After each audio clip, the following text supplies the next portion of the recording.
আজকে আমি কথা বলবো একটা আন্ডাররেটেড টপিক নিয়ে, যেটা আসলে রোমান্টিক রিলেশনশিপে সেভাবে অ্যাড্রেস করা হয় না, এবং সেটি হচ্ছে অ্যাটাচমেন্ট স্টাইল। অ্যাটাচমেন্ট স্টাইলটা আসলে কি?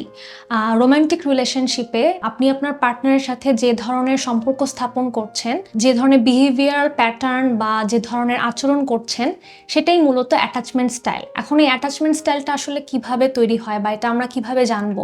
অ্যাটাচমেন্ট স্টাইলটা আসলে আপনার চাইল্ডহুডে তৈরি হয়, মানে আপনার শৈশবকালে আপনার বাবা মায়ের সাথে বা প্রাইমারি কেয়ার গিভারের সাথে আপনার ইমোশনাল কানেকশন কেমন ছিল বা আপনার তাদের সাথে সম্পর্ক কেমন ছিল, সেটার উপর নির্ভর করবে যে আপনার অ্যাডাল্ট লাইফে আপনার পার্টনারের সাথে আপনার কি ধরনের অ্যাটাচমেন্ট স্টাইল তৈরি হবে বা আপনার অ্যাটাচমেন্ট স্টাইলটা আসলে কীরকম। অধিকাংশ ক্ষেত্রে দেখা যায় যে রোমান্টিক রিলেশনশিপে সমস্যা তৈরি হয় অ্যাটাচমেন্ট স্টাইলের প্রবলেমের কারণে। মূলত 4 ধরনের অ্যাটাচমেন্ট স্টাইল আমরা দেখে থাকি। আমি আজকে আপনাদেরকে সে সম্পর্কে জানাবো।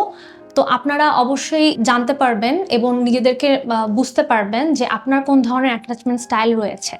নাম্বার 1 অ্যাটাচমেন্ট স্টাইল হচ্ছে সিকিউর অ্যাটাচমেন্ট স্টাইল। এটা কি?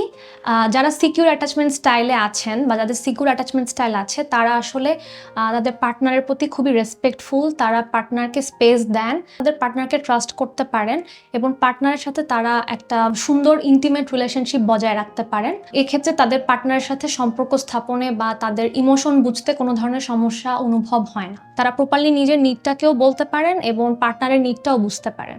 দ্বিতীয় অ্যাটাচমেন্ট স্টাইল হচ্ছে অ্যাংশাস অ্যাটাচমেন্ট স্টাইল। এই ধরনের অ্যাটাচমেন্ট স্টাইলে যারা সাফার করেন, তারা মূলত তাদের পার্টনারকে হারিয়ে ফেলার ভয় কাজ করে তাদের মধ্যে সবসময়। তারা খুব ইনসিকিওর থাকেন, তারা সবসময় অ্যাংজাইটিতে ভোগেন এবং তারা সবসময় মনে করেন যে আমার পার্টনার মনে হয় আমাকে ছেড়ে চলে যাবে বা আমার পার্টনার হয়তো আমাকে চিট করতেছে। তো তারা সবসময় তাদের পার্টনারের সাথে ক্লিঙ্গি আচরণ করেন বা পার্টনারকে কোনো স্পেস দিতে চান না এবং পার্টনার থেকে সবসময় রিঅ্যাসুরেন্স সিক করতে চান। 3 নাম্বার অ্যাটাচমেন্ট স্টাইলটা হচ্ছে অ্যাভয়েডেন্ট অ্যাটাচমেন্ট স্টাইল। এই ধরনের অ্যাটাচমেন্ট স্টাইলে যারা সাফার করেন, তারা মূলত নিজেদেরকে খুবই ইন্ডিপেন্ডেন্টলি রিলেশনশিপে রাখতে চান। তারা তাদের ইমোশন পার্টনারের সাথে শেয়ার করতে চান না এবং পার্টনারের ইমোশনও তারা বুঝতে চেষ্টা করেন না। তারা আসলে পার্টনারের ইমোশনটাকে অ্যাভয়েড করতে থাকেন বা দেখা যায় যে পার্টনারের যে ডিমান্ডগুলো, নিডগুলো, সেগুলোকে অ্যাভয়েড করতে থাকেন।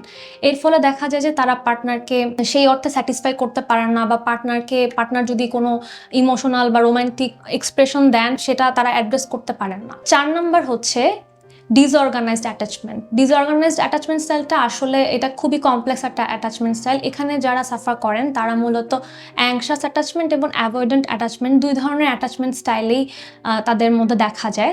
মানে ডিসঅর্গানাইজড প্যাটার্নটায় তারা তাদের পার্টনারের সাথে ইন্টিমেট হওয়ার চেষ্টাও করেন, আবার তারা ভয়ও কাজ করে তাদের মাঝে যে পার্টনারকে তারা হারিয়ে ফেলবেন, বা পার্টনারের প্রতি একটা অ্যাভয়েডেন্টও কাজ করে। কখন কোন বিষয়টি তাদের মধ্যে কাজ করে, অ্যাংশাস প্যাটার্ন কাজ করে বা অ্যাভয়েডেন্ট প্যাটার্ন কাজ করে, তারা নিজেরাও অ্যাওয়ার্ড থাকেন না। তো দেখা যায় যে বেশিরভাগ কাপল রিলেশনশিপে বা রোমান্টিক রিলেশনশিপে অ্যাংশাস অ্যাটাচমেন্ট স্টাইল বা অ্যাভয়েডেন্ট অ্যাটাচমেন্ট স্টাইল বা ডিসঅর্গানাইজ অ্যাটাচমেন্ট স্টাইল, এই প্যাটার্নগুলোর কারণে বিভিন্ন ধরনের সমস্যা তৈরি হয়। পার্টনাররা একজন আরেকজনকে বুঝতে পারেন না, তারা তাদের ইমোশনাল নিড ফুলফিল করতে পারেন না এবং এর ফলশ্রুতিতে তাদের ম্যারিড লাইফে বা তাদের পার্টনারশিপে একটা ডিসস্যাটিসফ্যাকশন কাজ করে এবং আলটিমেটলি তারা সম্পর্ক ধরে রাখতে পারেন না বা সম্পর্ক ভেঙে যায়।